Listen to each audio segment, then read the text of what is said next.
이강인 선수의 마요르카 데뷔전 좀 어떻게 보셨나요? 저는 경기 시간대 빼놓고는 괜찮더라고요. 정말 4시는 아무리 생각해도 좀 힘듭니다. 이 라리가 정말 시간 좀 어떻게 해줬으면 좋겠는데.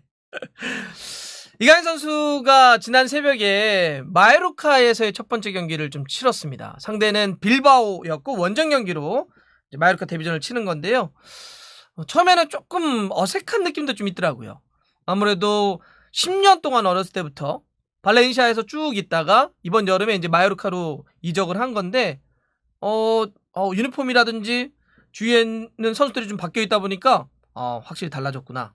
이런 생각이 들긴 하는데, 그래도 이강인 선수가 이렇게 뛰면서 몇 가지 보여주는 플레이라든지, 또 실제 현지 어떤 평가라든지 놓고 보면, 그래, 가능성이 충분히 있구나.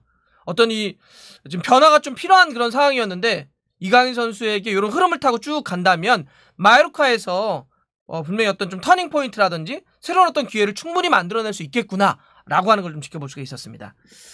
이강인 선수가 이제 아무래도 팀으로 옮긴 다음에 첫 경기다 보니까 시즌 몇 경기를 치른 상태에서 팀으로 옮긴 거잖아요. 그러니까 바로 선발로 투입되기보다는 이번에 교체로 데뷔전을 치른 겁니다.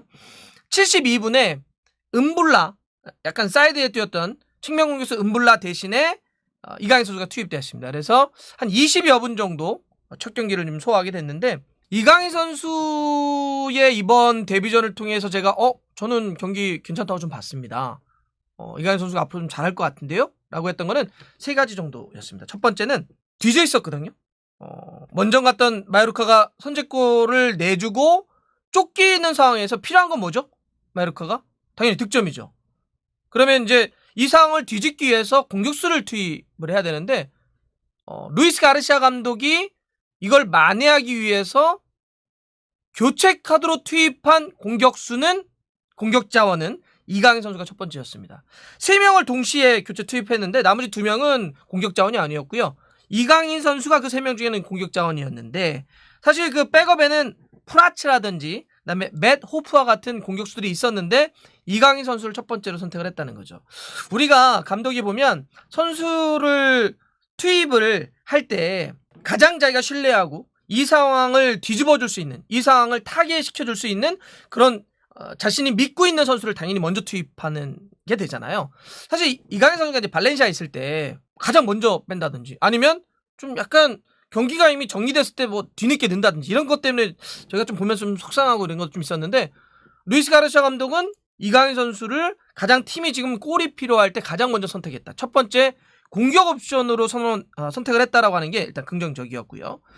두 번째는 실제로 투입돼가지고 보여주는 게 좀 이강인 선수도 확실히 좀 마음 먹은 것 같고, 좀 뒤져있는 상황에서 어떤 자기 어떤 공격적인 재능을 보여주는데, 여러분들 그 노룩 패스 이런 건 뭐 이강인 선수의 굉장히 시그니처 같은 플레이잖아요. 딱 딴 데 보면서 딱 주는, 진짜 잘 줬더라고요. 딱 들어갔던 장면도 하나 있었고, 그다음에 또 이강인 선수 역시 시야와 킥이에요. 왼발로 탁탁 찔러주는, 완전히 반대로 전환 쫙쫙 해가지고 두 차례 연속으로 냈던 거 있잖아요. 그래서 보시면서 탄도 볼에, 그러니까 이게 그 잘 갈라주는 선수들을 보면, 예를 들면 일정한 프로레벨은 이 정도의 어떤 포물선을 그려주면서 반대로 전환해주는 건 웬만하면 합니다. 그런데 여기서 퀄리티를 결정하는 건 뭐냐면 빠르게, 그러면서도 아주 탄도가 쫙 날아가면서 그대로 꽂힐 때, 그러니까 이 전환이라고 하는 건 왼쪽에서 오른쪽, 오른쪽에서 왼쪽은 빨리 전환될수록 상대 수비가 흔들리다가 공백이 나오는 거잖아요. 그래서 빠르게 가야 되는데 탄도가 그냥 싹 날아가는 이런 킥력, 이런 어떤 딱 플레이를 보면서 이런 거 좀 보여주네. 실제로 수치를 보더라도 여러분 한번 보세요. 이강인 선수가 이번 경기에서 롱패스를 3개 시도했는데 그중에 2개 성공시켰고요. 크로스는 하나 시도해서 하나 다 성공을 했습니다. 100% 기록을 했고, 드리블도 3개 시도해서 2개 성공시켰고요. 경합 장면 3번 있었는데 2번 성공을 했습니다. 기본적으로 다 높아요. 성공 확률이.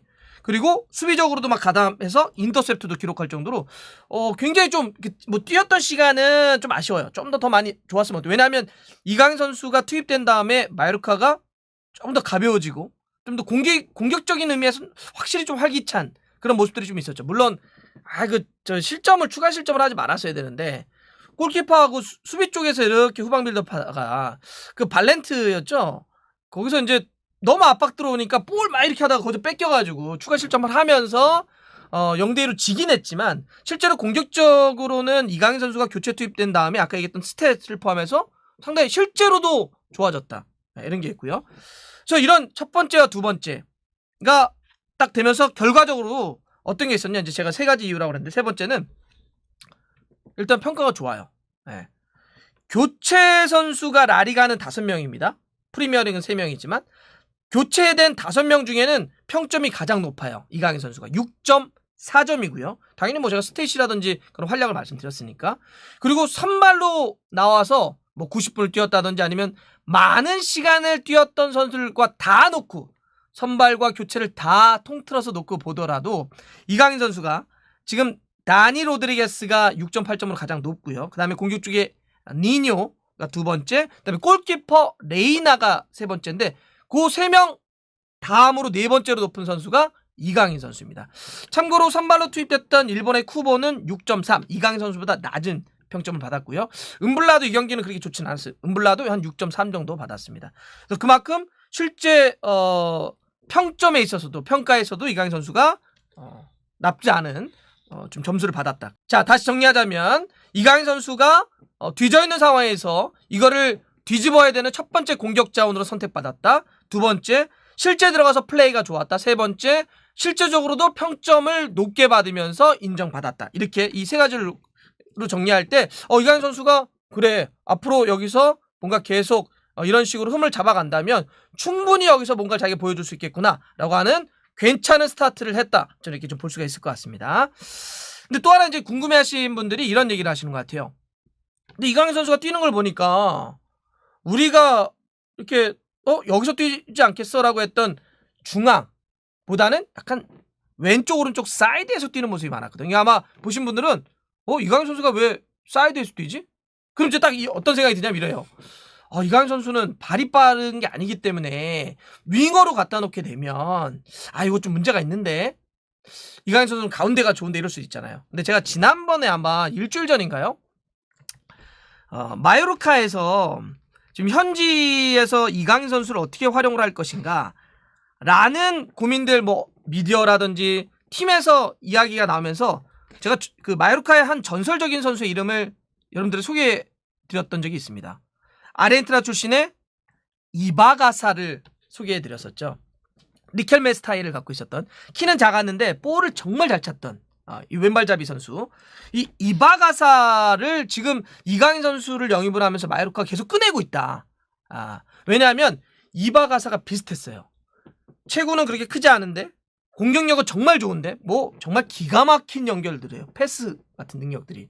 근데 수비력이 좋지 않았어요. 리켈메도 그랬었죠 예전에.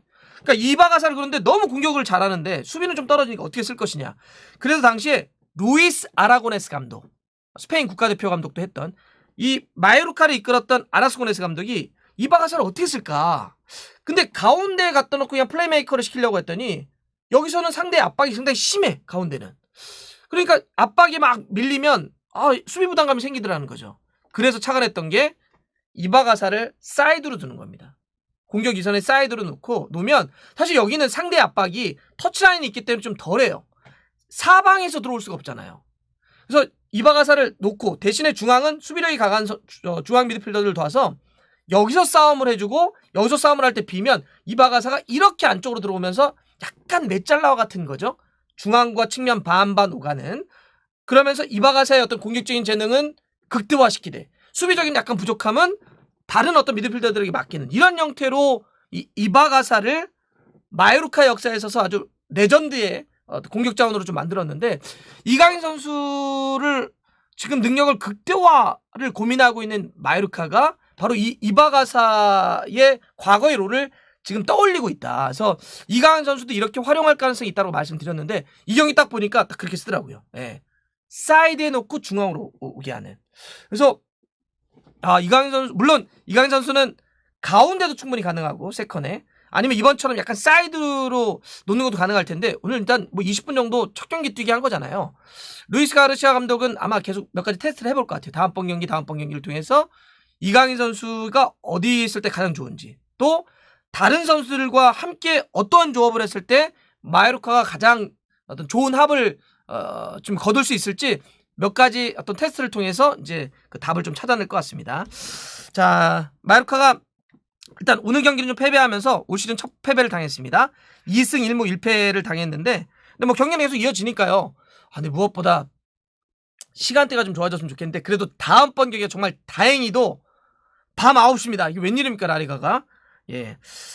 9월 19일 일요일이죠. 밤 9시에 비아레알과 홈 경기를 갔는데 제가 지난번 이것도 말씀드렸는데 마요르카가 지금 이강인과 쿠보 한국과 일본의 두 선수가 함께 뛰기 때문에 마요르카 홈 경기 안에서는 우리 한국과 일본의 시차에 맞춰서 경기 시간을 좀 조정을 하고 있습니다. 그래서 다음번 경기는 9시니까 오늘 이강인 선수가 몸 풀지 않았습니까?